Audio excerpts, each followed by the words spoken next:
बिस्मिल्लाहिर्रहमानिर्रहीम। अस्सलाम वालेकुम वरहमतुल्लाहि वबरकातुहू। मोटिवेशनल साइट्स में खुश आमदीद।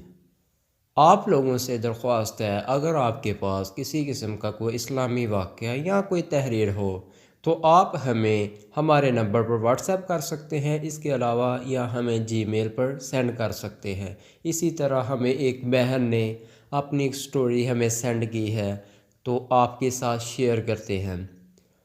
तलाक तक नौबत। मैं ये तहरीर सिर्फ़ इसलिए लिख रही हूँ ताकि कोई मेरे जैसी सिचुएशन से गुज़र रहा है तो इसको रहनुमाई मिल सके। मेरी उम्र 36 साल है।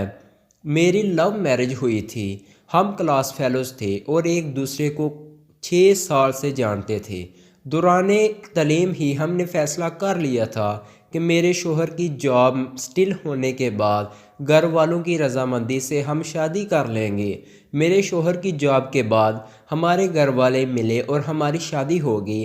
अल्लाह ने हमें एक बेटे से नवाजा।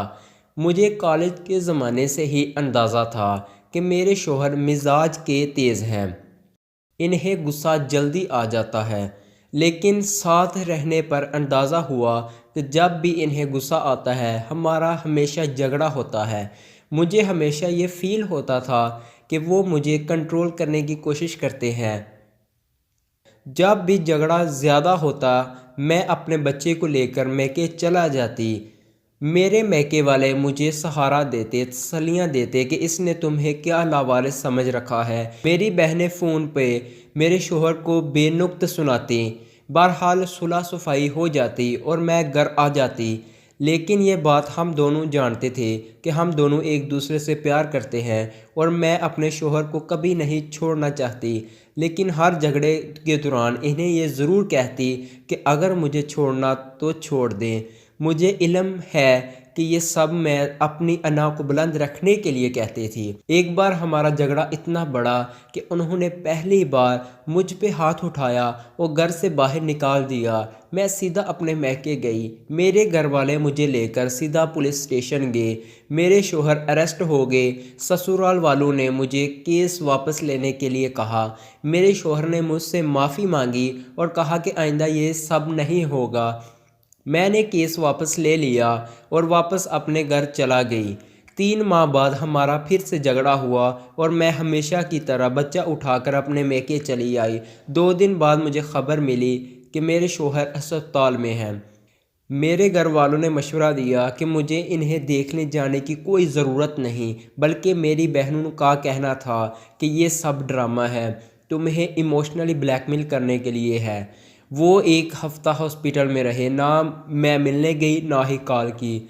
कुछ दिनों बाद मुझे तलाक का समन मिला। मुझे तलाक नहीं चाहिए थी। मुझे अपने शोहर से मोहब्बत थी।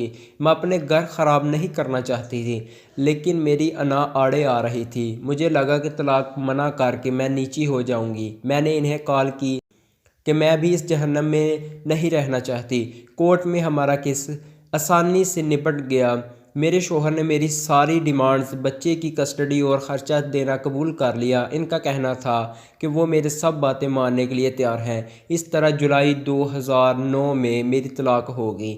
मेरे शोहर ने कुछ अरसे बाद दूसरी शादी कर ली। इनके बच्चे भी हो गए, लेकिन मेरे बच्चे से मिलने अक्सर आते हैं। इसकी हर ज़रूरत का ख्याल रखते हैं। बच्चे का ख़र्चा भी मुझे पाबंदी से मिलता है, बल्कि मेरा गुजारा भी इन्हीं पैसों से होता है। मैं अपने बच्चे के साथ मैके में रहती हूँ। मेरे तमाम बहन भाई अपनी अपनी ज़िंदगी में खुश हैं। मेरी वो बहनें जो ख़ुद फ़ोन करके मेरे शोहर को बातें सुनाया करती थी, वो अब मुझे मुर्द इल्ज़ाम ठहराती हैं। मुझे अब एहसास होता है कि मैं अपनी शादी बचा सकती थी अगर मैं हर बात में दूसरों को इन्वॉल्व ना करती। कभी कभी हमारे खैरख्वाह ही हमें डुबोते हैं। मैं अभी भी ये नहीं कह रही कि मेरे शोहर या मेरी गलती नहीं थी, लेकिन हमारे झगड़े इतने बड़े नहीं थे जिनकी वजह से तलाक ली जाती। ये मेरी दरख्वास्त है कि सारे कपल्स के जहाँ तक हो सके अपने मामला खुद निपटाएं। आपका खुद से बढ़कर कोई खैरख्वाह नहीं, और अपने घर को हर मुमकिन बचाने की कोशिश करें।